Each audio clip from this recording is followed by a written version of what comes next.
Patna high court में medical की team जो रिपोर्ट पेश करती है उसमें राजबल्लभ यादव के संदर्भ में उस लड़की के बारे में कहा जाता है कि वो लड़की संबंध बनाने की आदी थी।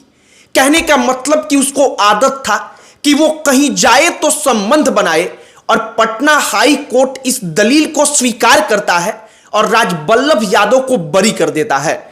राजबल्लभ यादव जो आरजेडी के पूर्व विधायक हैं, राजबल्लभ यादव जो बाहुबली हैं, उनके तमाम किस्से तमाम कहानियां हैं, लेकिन राजबल्लभ यादव के साथ साल 2016 से लेकर 2025 तक जो सब कुछ हुआ, हमने सोचा कि आज जब राजबल्लभ यादव को बरी कर दिया गया पटना हाई कोर्ट की तरफ से, तो कोर्ट के अंदर क्या कुछ हुआ, अदालत ने क्या कहकर बरी कर दिया, उसकी कहानी आपके सामने रखी जाए। सबसे पहला सवाल कि राजबल्लभ यादव अगर वाकई में दोषी नहीं थे तो साल 2016 से लेकर साल 2025 तक उनके साथ जो हुआ इसका जिम्मेदार कौन है। राजबल्लभ यादव का मान प्रतिष्ठा, वो राजनीतिक व्यक्ति हैं तो उनका सामाजिक तौर पर जो प्रतिष्ठा का हनन हुआ है, आखिरकार उसका दोषी कौन है। और दूसरा सवाल कि अगर राजबल्लभ यादव वाकई में दोषी थे तो राज्य की सरकार ने, जो पुलिस और प्रशासन है, उसने समय पर हाई कोर्ट के सामने सबूत पेश क्यों नहीं किया और वो सबूत पेश करने में नाकामयाब क्यों रह गई। सब पर चर्चा करेंगे, आपको पूरी कहानी बताएंगे, लेकिन आगे बातचीत करने से पहले हमारा नमस्कार स्वीकार करिए। हमारा नाम मोहित कुमार सिंह है। फरवरी 2016 का महीना था। 2015 में राजबल्लभ यादव नवादा से विधायक बन चुके थे। जो राजबल्लभ यादव हैं उनके ऊपर यह आरोप लगा फरवरी महीने में कि उन्होंने एक लड़की के साथ गलत किया है। लड़की नालंदा की रहने वाली है, वो बिहार शरीफ में किराए के मकान में कमरा लेकर रहती थी क्योंकि वो वहां पर रहकर पढ़ाई करती थी। उस लड़की ने आरोप लगाया कि उसके घर के बगल में रहने वाली सुलेखा और सुलेखा के परिवार के अन्य लोगों ने उसको एक बर्थडे पार्टी में चलने के लिए आमंत्रित किया। वो लड़की उनके साथ बर्थडे पार्टी में गई तो वहां पर राजबल्लभ यादव और राजबल्लभ यादव के जो घर के मकान के अंदर उसके साथ जो हुआ, उसने सब कुछ जाकर पुलिस में अपने रिपोर्ट में दर्ज कराया। अब उस लड़की ने रिपोर्ट में कहा कि राजबल्लभ यादव ने गलत किया है। जो लड़की है उसको लेकर पुलिस राजबल्लभ यादव के घर पर जाती है। वहां पर एक तस्वीर को देखकर वो राजबल्लभ यादव को पहचानती है और कहती है कि यही वो व्यक्ति है, और इसके बाद राजबल्लभ यादव फरार हो जाते हैं। कई दिनों तक लुका छुपी का खेल चलता है। अंततः राजबल्लभ यादव सरेंडर करते हैं और इसके बाद निचली अदालत राजबल्लभ यादव को उम्र कैद की सजा सुनाती है। राजबल्लभ यादव को निचली अदालत इस बात को मान लेती है कि राजबल्लभ यादव ने गलत किया है, और तब मामला पटना हाई कोर्ट में जाता है।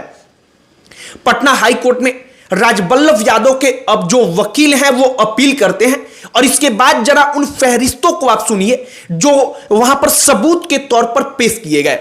मेडिकल टीम की रिपोर्ट में इस बात को कहा गया कि ऐसा कोई साक्ष्य मिला नहीं है कि जो पीड़िता थी उस पीड़िता के साथ राजबल्लभ यादव ने गलत किया था जबरदस्ती। मेडिकल टीम उस रिपोर्ट में कहती है कि जो वो लड़की थी वो संबंध बनाने की आदी थी। आप इस बात को समझ पा रहे होंगे। पटना हाई कोर्ट में इसे एविडेंस के तौर पर पेश किया गया। राजबल्लभ यादव के पक्ष में यह बात चली गई। पटना हाई कोर्ट ने दूसरा फैक्ट उठाया, और दूसरा फैक्ट यह था कि क्या लड़की की उम्र 18 वर्ष से कम थी। पटना हाई कोर्ट ने कहा कि जो लड़की का पक्ष है, जो प्रशासन है, वो प्रशासन इसे प्रूफ कर पाने में असफल रही है कि लड़की की उम्र 18 वर्ष से कम है। मतलब कि लड़की की उम्र नाबालिग है, यह भी साबित नहीं हो पाया है। और अंततः पटना हाई कोर्ट इन तमाम गवाहों के मद्देनजर और तमाम सबूतों को संज्ञान में रखकर यह फैसला सुनाता है कि राजबल्लभ यादव को बरी किया जाता है।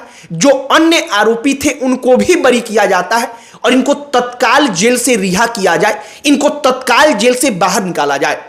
हमने राजबल्लभ यादव की कहानी को बड़े सामान्य तरीके से आपको समझाने का प्रयास किया है। अब 2-3 सवाल मेरे मन में आते हैं। पहला सवाल कि राजबल्लभ यादव अगर गलत हैं, उन्होंने गलत किया था, तो इस वक्त पर प्रशासन सबूत दे पाने में विफल क्यों हो गई?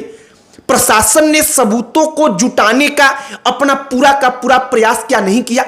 अब दूसरा सवाल, अगर राजबल्लभ यादव गलत थे तो साल 2016 से लेकर साल 2025 तक उनके साथ जो हुआ, उनके जीवन में जो प्रभाव इसके कारण आया, आखिरकार इसका दोषी कौन होगा? अगर वो लड़की नाबालिग नहीं थी, ये साबित नहीं हो पाया है, तो क्या उस लड़की के ऊपर, उसके पक्ष पर कोई कार्रवाई करने का आदेश दिया जा सकता है? क्योंकि ये मामला इस आधार पर अगर आप देखेंगे तो झूठे केस का है, झूठे आरोप का है। अब राजबल्लभ यादव के बारे में आपको हम जरा सा बता देते हैं। नवादा जिले में राजबल्लभ यादव वो शख्सियत हैं कि अगर उनके क्षेत्र में लालू प्रसाद यादव भी जाकर के राजबल्लभ यादव के विरोध में खड़े हो जाएं, तो राजबल्लभ यादव वो शख्सियत है कि वहां का यादव, वहां का जो उनका वोटर है, वो उनके ही साथ खड़ा रहता है। कई दफा ऐसा हुआ है कि राजबल्लभ यादव ने लालू प्रसाद यादव से बगावत की है, और बगावत करने के बाद भी राजबल्लभ यादव का परिवार या राजबल्लभ यादव या उनका कोई सहयोगी जो रहा है, वो लालू प्रसाद यादव की पार्टी को चुनाव में हराता है, जो उनका उम्मीदवार होता है उनको परास्त करता है। राजबल्लभ यादव के बारे में एक और कहानी है कि पहाड़ बेच करके राजबल्लभ यादव ने करोड़ों का मुनाफा कमाया। पहाड़ बेचकर कैसे? तो पहाड़ से पत्थर तोड़ा जाता था, उस पत्थरों को बेचा जाता था, और राजबल्लभ यादव का यह कारोबार रहा है। साल 2005 में जब नीतीश कुमार मुख्यमंत्री बने तो उन्होंने उस पहाड़ से पत्थर तोड़ने का टेंडर किसी प्राइवेट कंपनी को दे दिया। अब राजबल्लभ यादव को आप ऐसे समझिए कि उनका पहाड़ पर से कंट्रोल खत्म हुआ, लेकिन राजबल्लभ यादव की शख्सियत ऐसी थी, उनकी दबंगई ऐसी थी कि राजबल्लभ यादव उस डायरेक्ट प्राइवेट कंपनी से वसूली करने लगे। अंततः वो प्राइवेट कंपनी पत्थर तोड़ने का काम, खनन का काम छोड़कर भाग गई। ये राजबल्लभ यादव की कहानी है, और राजबल्लभ यादव चूंकि चर्चा का विषय बने हैं क्योंकि साल 2015 में तो वो विधायक बने थे। जब साल 2016 में उनके ऊपर आरोप लगा और साल 2020 में उनकी पत्नी विधायक का चुनाव लड़ी, तो जीत का मार्जिन और अधिक बढ़ गया था। यह बात हम आपको इसलिए बता रहे हैं क्योंकि राजबल्लभ यादव पर आरोप लगा तो उनके निर्वाचन क्षेत्र में लोगों का विश्वास कम होने की बजाय बढ़ा था। यह इस बात का शायद प्रमाण था। बाकी राजबल्लभ यादव की जो पूरी की पूरी ये केस की कहानी थी, हमने आपके सामने रखा है। पटना हाई कोर्ट में क्या हुआ, कोर्ट में कौन सी दलीलें पेश की गई, उन तमाम चीजों को हमने आपके समक्ष रखा है। अब आगे यह भी देखना महत्वपूर्ण होगा कि क्या नीतीश कुमार की सरकार राजबल्लभ यादव के खिलाफ सुप्रीम कोर्ट में जाकर अपील करती है या नहीं करती है, यह देखना बड़ा महत्वपूर्ण होगा। बाकी आपकी इस पर क्या प्रतिक्रिया है, कमेंट बॉक्स में लिखकर बताइएगा। इस वीडियो को यहीं पर समाप्त करते हैं। अन्य कोई टॉपिक जिस पर आप चाहते हो कि हम वीडियो बनाएं, उसे भी कमेंट बॉक्स में लिखकर बताइएगा। अंत में हमारा परिचय, हमारा नाम मोहित कुमार सिंह है। बहुत बहुत धन्यवाद।